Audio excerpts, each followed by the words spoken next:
Assalamualaikum dear students. My name is Mubashra Manzoor. Welcome to my class where we are going to study computer sciences of grade 12. आज हम 10th chapter की exercise को discuss करेंगे, यानी उसमें क्या क्या ऐसे क्वेश्चंस हैं जिसमें आपको कंफ्यूजन हो सकती है या क्या क्या ऐसे कॉन्सेप्ट्स हैं जिनको हम कोरिलेट कर सकते हैं with the topics that we have already studied. So let's move on towards the lecture. So students, जैसे कि मैंने आपसे कहा कि इस लेक्चर में हम एक्सरसाइज को डिस्कस करेंगे. So the first question of exercise is actually fill in the blank. पहली फिल इन द ब्लैंक्स है, आपको स्क्रीन पे नजर आ रही हैं fill in the blanks. The dash function does not display characters on the output screen. कौन सा ऐसा फंक्शन है जो कि डिस्प्ले नहीं करता कैरेक्टर को on the output screen? The function is get C H. हमने, अगर आपको याद हो, गेट सी एच और गेट सी एच ई में यही फ़र्क देखा था कि वो इनपुट तो ले लेता है वैल्यूज़ की, लेकिन गेट सी एच डिस्प्ले नहीं करता वैल्यू ऑन द स्क्रीन, लेकिन get C H E on the other hand displays it on the screen as well. Second question है हमारे पास, कौन सा ऐसा फंक्शन है जो कि इनपुट फंक्शन है? So print F is a input function, right. उसके बाद अगर आप देखें तो हमारे पास एक क्वेश्चन है विच सेज कि percentage x is a format specifier for.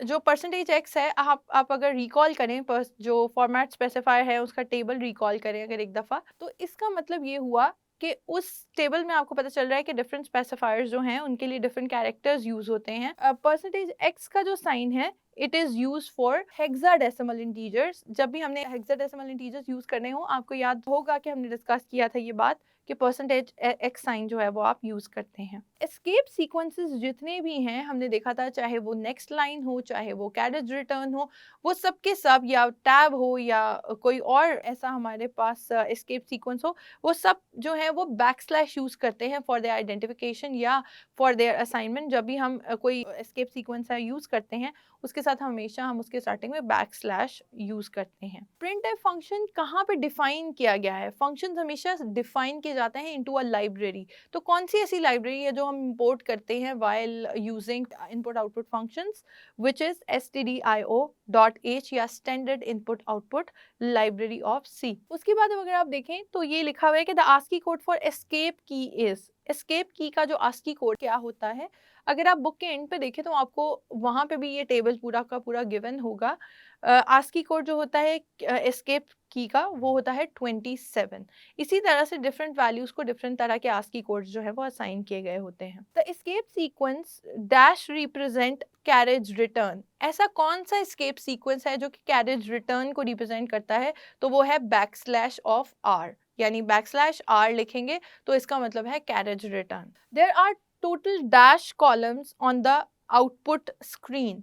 अगर आपको याद हो, जब हम फील्ड विड्थ स्पेसिफायर की बात कर रहे थे तो वहाँ पे हमने कहा था कि जो स्क्रीन है वो छोटे छोटे कॉलम्स में डिवाइडेड होती है. तो वो कितने मैक्सिमम, यानी कि कितने टोटल कॉलम्स होते हैं on the output screen? That is 80 columns in the output screen, जो कि स्पेसिफिकली बताया गया है टर्बो सी प्लस प्लस के एडिटर के लिए. सब एडिटर्स के लिए ट्रू नहीं है, बल्कि ये सिर्फ और सिर्फ जो आपकी स्क्रीन है of the turbo C plus plus उसके लिए ट्रू है. It might be true for other cases as well, लेकिन ये स्पेसिफिकली जो यहाँ पे बात की जा रही है ये टर्बो सी प्लस प्लस के लिए बात की जा रही है. तो उसमें टोटल 80 कॉलम्स जो हैं वो होते हैं. The symbol for address operator is. मैंने आप लोगों को बताया था कि जब हम एक वेरिएबल को सिंपली वेरिएबल लिखते हैं, यानी उसका नाम लिखते हैं, फॉर एग्जांपल एक वेरिएबल है जो कि a है, अगर मैं उसे a लिखती हूँ तो वो मुझे क्या रिटर्न करेगा? यानी अगर मैं प्रिंट करवाती हूँ a की वैल्यू तो वो मुझे वो रिटर्न करेगा जो a की वैल्यू है. जैसे फॉर एग्जांपल a में 5 पुट किया हुआ है हमने, या a को 5 वैल्यू असाइन की हुई है, तो इसका मतलब है कि आउटपुट पे मेरे पास 5 ही आएगा. लेकिन मैं अगर उसके साथ जो एंड साइन लगा देती हूँ, तो and sign of any variable means के address of that particular variable, यानी कि जहाँ वो मेमोरी में असाइंड है उसको वैल्यू या उसको लोकेशन असाइंड है, उसका एड्रेस क्या है. If you have to get that you have to put an and sign.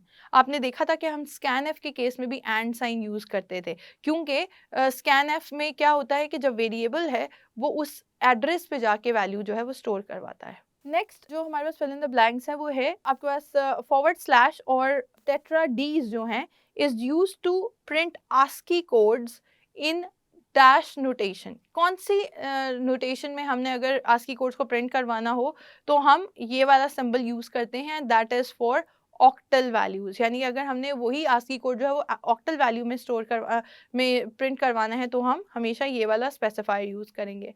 Let's move on to our next question which is multiple choice questions में हम देखेंगे कि हमारे पास 4 ऑप्शंस अवेलेबल हैं और उसमें से कौन सी करेक्ट चॉइस है। पहला क्वेश्चन है the function getch is defined in which library. Definitely, क्योंकि आपके पास 4 ऑप्शन जो अवेलेबल हैं वो लाइब्रेरीज के ही गिवन है, तो क्या वो स्टैंडर्ड इनपुट आउटपुट लाइब्रेरी में है, क्या वो string.h में है, math.h में है, ये कौन आयो, तो डेफिनेटली वो कंसोल इनपुट आउटपुट में हमारे पास getch का फंक्शन एग्जिस्ट करता है, so it's conio.h। The escape sequence for backslash is, हमने अगर बैकस्लैश को ही लिखना हो तो उसके लिए एस्केप सीक्वेंस कौन सा यूज करेंगे, डबल बैकस्लैश, क्योंकि एक बैकस्लैश जो है वो एस्केप सीक्वेंस के लिए और एक बैकस्लैश के लिए खुद, ठीक है, तो ये double backslash which means that C option is correct. The format specifier %u sign is used for, जब हम कहते हैं %u sign है तो इसका मतलब है वो किसी न किसी डेटा टाइप को ही रिप्रेजेंट कर रहा है, बट which डेटा टाइप, इसमें से अगर आप देखें तो अनसाइंड शॉर्ट इंटीजर के लिए आप जो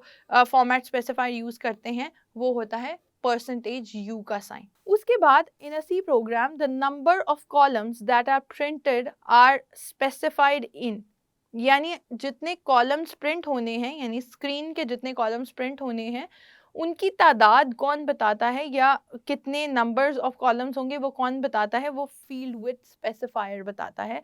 ये बात हमने ऑलरेडी डिस्कस की हुई है, सो B option is true, field width specifier. Escape sequence double backslash is used to print what? It is used to print backslash. अभी हमने fill in the blanks में भी इसी तरह का एक जो है क्वेश्चन किया था जिसमें उन्होंने हमसे ये पूछा हुआ था कि क्या यूज करेंगे, कौन सा स्पेसिफायर यूज करेंगे। यहाँ पे उसका उल्ट पूछा है, हमें स्पेसिफायर दिया हुआ है और पूछा है कि ये किस चीज का एस्केप सीक्वेंस है। अब हम देख रहे हैं next question which is scan function is used to input what? Either it is numeric values, string values, both A and B, या none of above।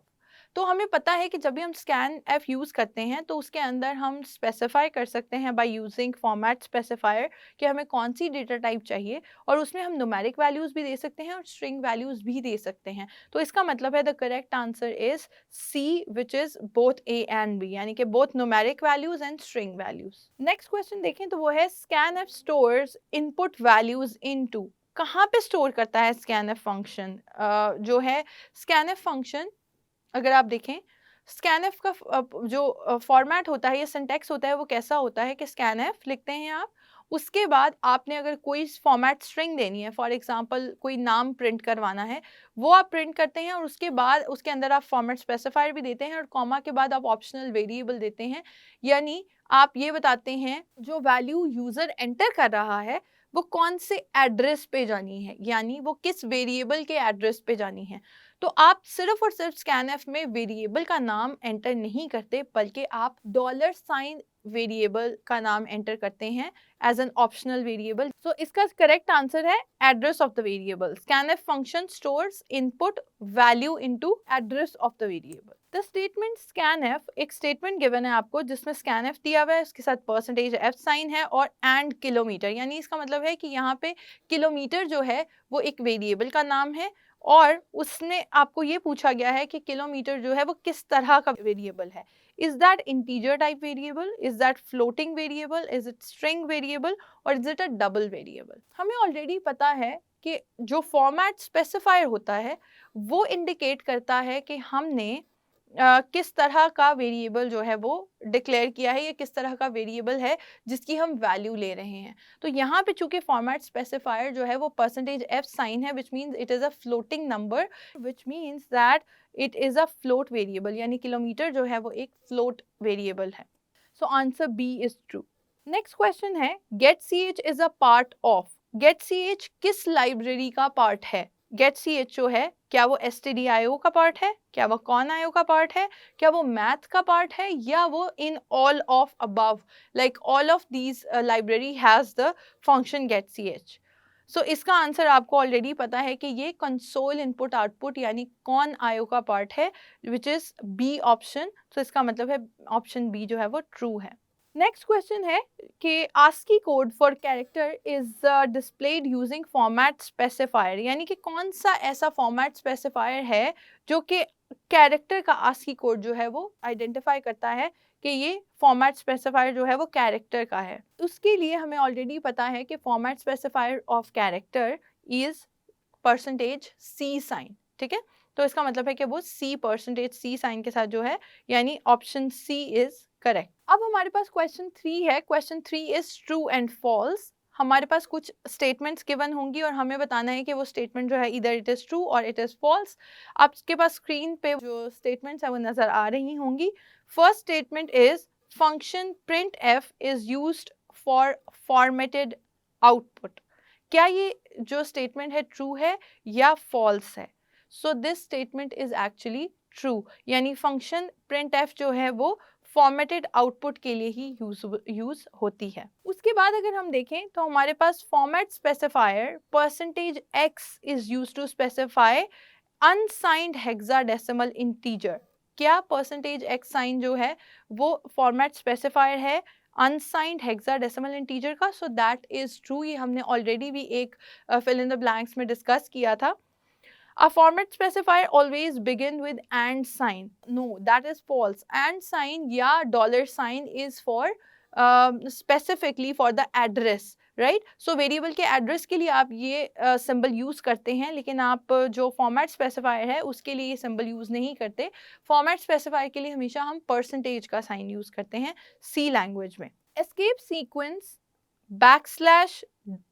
\D is used for carriage return. No, it is not used for carriage return. हमने पहले देखा था tetrades जो हैं they are used for octal values of the ASCII code. The getch and getche function accept only integer argument. अगर आप इसको recall करें getch and getche का जो topic था उसको अगर आप recall करें तो हमने ये दोनों function specifically character inputs के लिए use किए हैं, which means कि आपका जो इंटीजर टाइप वैल्यू है वो आप getch या getche के थ्रू इनपुट नहीं करवा सकते।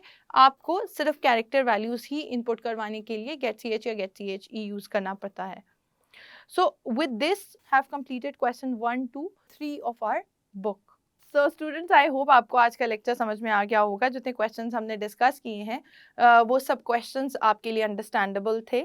अगर आपको अभी भी कंफ्यूजन है किसी टॉपिक में या किसी ऐसे पर्टिकुलर MCQ या शॉर्ट क्वेश्चन में जो हमने डिस्कस किया है लेकिन आपको वो समझ नहीं आया, तो I would strongly recommend you to go to that lecture first and उसको गो थ्रू करें और फिर आपको वो आंसर्स आई होप लिंक कर जाएंगे उस कॉन्सेप्ट के साथ। अंटिल नेक्स्ट लेक्चर, अल्लाह हाफिज़।